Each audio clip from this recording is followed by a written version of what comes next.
Rick, good evening. So, anong araw ngayon, Rick? For reference, wag ka magkakamali sa araw, ha? Yung Monday, Tuesday, naging Monday. So, Wednesday na ngayon. Wednesday ngayon. Reference video, Wednesday, February. 14. Wow. 2024. Araw ng mga puso. So, Happy Valentine's, ha? Happy Valentine's. So, anong baon natin ngayon? May nagtatanong sa akin yung Forman daw siya. May nagtanong sa'yo na Forman. May problema daw sa site nila eh. Anong problema nila? Kasi yung beam daw, pinalitan nila. Pinilitan yung beam. Tapos, dinadagalan nila ng kuwan. Dinadagalan nila ng bakal? So, nilitan nila yung beam, tapos dinagdagan ng bakal, pinaka-remedyo nila.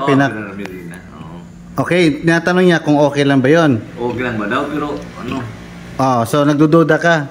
So dahil doon, Rick, yun ang kinagandahan sa mga comment. Kasi tayo rin, pag yung, di ba kanina sinabi mo sa akin yan? Sabi ko, hindi pa pwede yun. Binoklat ko agad yung laptop, yung ACI 318, tsaka yung NECP 2015.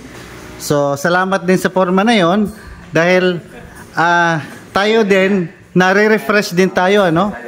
Kanina, siguro mga 1 oras ako may git, ha? Hinahanap ko, ha? Kasi alam ko na mali. Alam ko na mali yun, oh. Kaya, hindi naman tayo pwede mag-vlog na wala tayong mga reference, di ba? Kaya, nag-review din tayo, no? Nag-refresh tayo. So, ito yung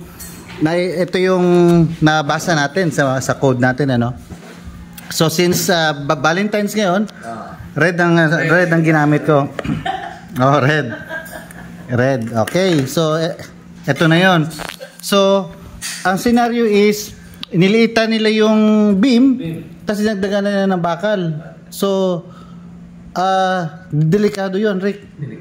Napakadelikado nun. So, dapat ni Foreman, ang advice ko sa kanya, kung meron siyang engineer doon, lapitan yung engineer niya, tapos magpa-explain siya.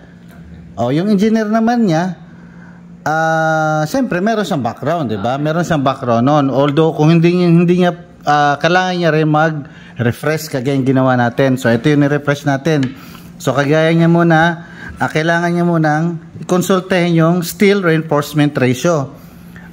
Ito yung step number 1. Pag magdi-design ka ng, kunyari ng beam, Rick, magdi-design ka ng beam, anong una mong dapat kunin? Kung una mong dapat kunin is the value of rho. Rho is the steel ratio. Steel reinforcement ratio. Ito yung area of steel over area of effective depth and width, no? Sabihin, area of concrete. Proportion lang yan. Ratio lang yan ng area of steel over the area of concrete. Okay? Tapos may tinatawag na rho minimum and rho maximum. Okay? Pag sinabi mo yan, ito nalalabas. Dati, yung luma, pinaka yung history, dati tinatawag Rick, nung site engineer pa tayo, may tinatawag na under-reinforced, di ba? Under-reinforced tsaka over-reinforced. Okay, meron din balance sa reinforced. So, ito ngayon, bago na, hindi na yung mga under tsaka over-reinforced. Tension controlled na ang tawag. Tension controlled, pag sinabing tension controlled, yung tension na strain mo, yung tensile strain mo is equal or greater than 0.005. Diba? Yan yung binamagit sa ACI code tsaka sa NECP. So, ano ibig sabihin ng tension controlled? Ibig sabihin ng tension controlled is steel yields before concrete. Meaning unang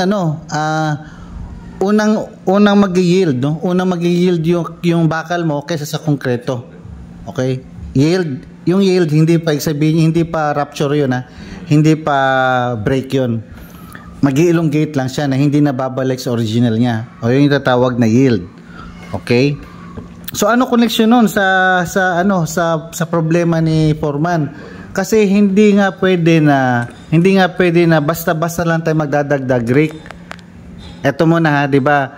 Kahit dito sa site, 'di ba? Iniiwasan natin na pagka sobre yung kinabit na extra bar, pinapabaklas natin, 'di ba? Pinapatanggal natin. Kasi bakit? Pinaprevent natin na over-reinforce or mag-compression control.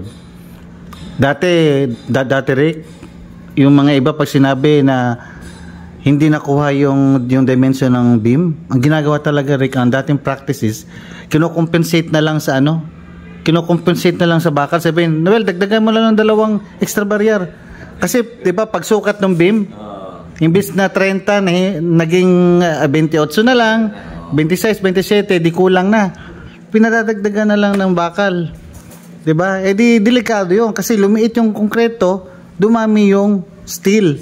Eh di yung tawag nun, delikado over-reinforce. So, ano ba mangyayari pag over-reinforce? Mamaya, di-discuss natin. So, ito.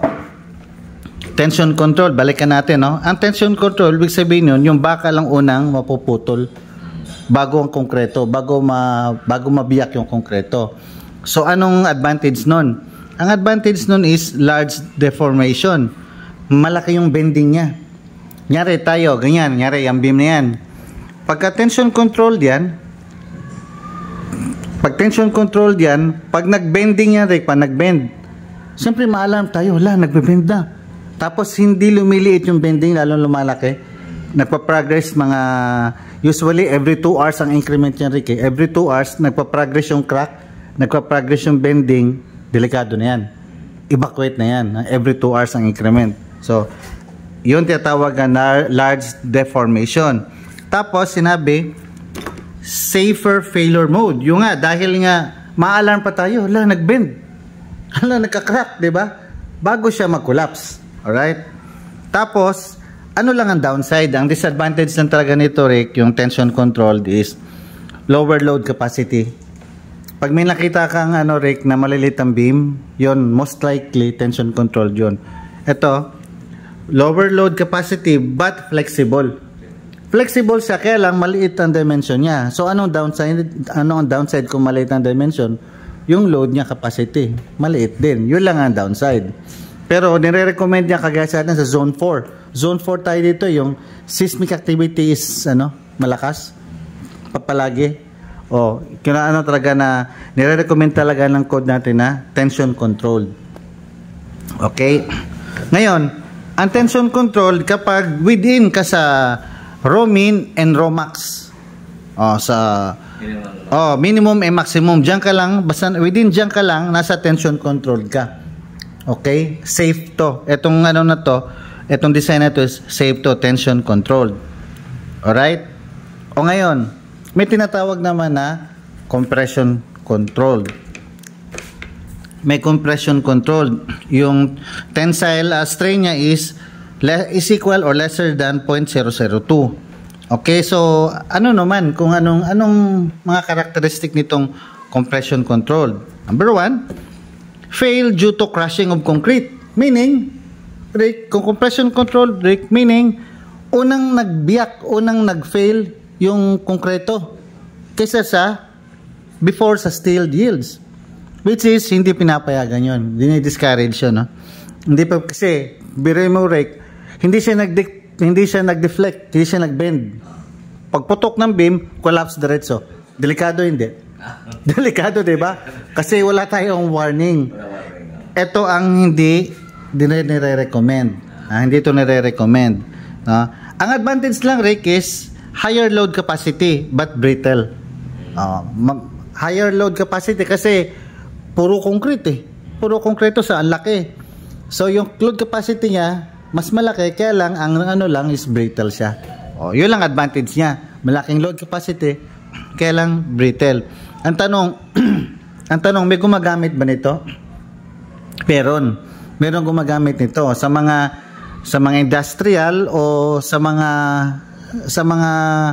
tawag niyan, sa mga site, no, sa mga structures na hindi naman delikado o hindi naman big deal ang ang kagaya ng mga sa brittle, hindi siya more on sa hindi siya more on sa building, no? Hindi siya more sa building. Alright, so meron pa rin gumagamit, pero hindi siya advisable, hindi recommendable. Dito tayo sa balance transition. 'Di ba? Meron tinatawag na tension controlled. Meron ding compression controlled. Yung in between nun para sa neutral is natawag na transition zone or transition controlled. Sabihin nun, balance design to Rick, balance. pagputok ng pag-burst ng concrete, tawag yun, pag-burst ng concrete, naputol din yung bakal. Medyo, yun ang pinaka-limit. Ang pinaka-limit, ang nire-recommend is tension control to transition control. Hanggang doon lang. Yung compression, hindi ina-advise. Diba? Ika nga, from tension to neutral. Yung neutral, kasi ano yun tension. Anong sa kabila ng tension? Compression. So, anong gitna nun? Transition control sa gitna. So, hanggang doon lang tayo kung nag-design. From tension to transition. O, hindi na pwedeng bumaba pa ng compression. Alright, so I hope na I hope Rick na i-convey natin yung natin, gusto nating may pahiwatig kay Foreman. Pero I hope baka hindi niya ma-absorb yun no? Baka hindi niya ma-absorb. So meron naman sang site engineer doon. Mag-ano na lang siya. Yung sa atin lang is eye opener lang. Na delikado yung ginagawa nila, no? Delikado yun. Total, ma-check nila, Rick. Sa site, kahit tayo, pwede natin check. Pwede natin check, Rick. Kunyari, dito, no? Meron, kunyari yung beam na yan. Lumiit, di ba? Lumiit. Tapos magbubuhos na. Tapos sasabihin, dadagdag ng rebar. Pwede natin i-check. Meron naman guide tayo, yung formula. O, i-check natin in such a way na ilang bakal ang pwedeng i-compensate na hindi siya ma-over-enforce. Okay? Ano pagkakasabi? Pag lumagpas daw tayo ng Romax, pag yung steel ratio natin lumagpas ng Romax, that is compression controlled or over-enforce ka na. Pag bumaba ka naman sa raw minimum, under-enforce ka na. Okay? Delikado din yung yung under-enforce. Delikado rin 'yon. Alright, so yala muna ngayon, Rick, Yala muna. Tapos pag comment si Foreman, sabi mo, yun na lang, gawin natin ng part 2 kung ano pa. Ang delikado lang pag sinabi ni Foreman na pwedeng gumawa ka ng, ng problem. Hindi mag-review na naman tayo. Diba? Magdepende na kay Foreman kung i-comment naman niya. Edi, hintayin natin yung comment ng engineer niya. Yun. Diba? Para nag-comment yung engineer niya. Lalapit na yung engineer niya. Mag-usap sila. Pero thank you na rin kay Foreman, kasi kung di siya nag-comment, hindi tayo mag-review nito.